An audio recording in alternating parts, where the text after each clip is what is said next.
طيب يا جدعان، انا قررت ابيع صوتي. يعني اي حد محتاج يعمل اعلان لابلكيشن، محتاج يعمل اعلان لمحل بتاعه، محتاج يعمل اعلان لمنتج معين، او منتج هو بيشتغل فيه. انا هعمل ده كله مجانا لحد ما اوصل يعني، لان انا مش لاقي فرصة ان انا اشتغل بصوتي الصراحة يعني.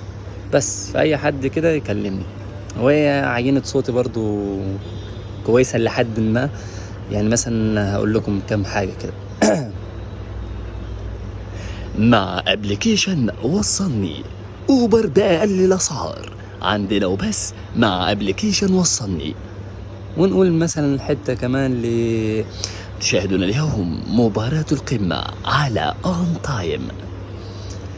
ونقول برضو روتانا سينما، مش هتقدر تغمض عينيك. ونقول كمان آه إنه ليس تمساح عاديا، إنه تمساح بلوبلاب. كل هذا تشاهدونه على قناة ناشونال جيوغرافيك بالعربية، خلق ليفترس. ونقول كمان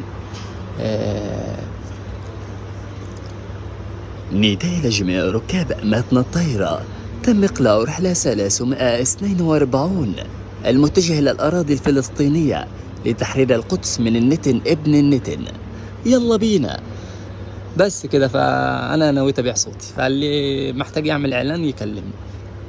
اعلان بصوتي بس، يعني هبعت له فويس وهو يحط الفويس على المنتج بتاعه. يلا بينا.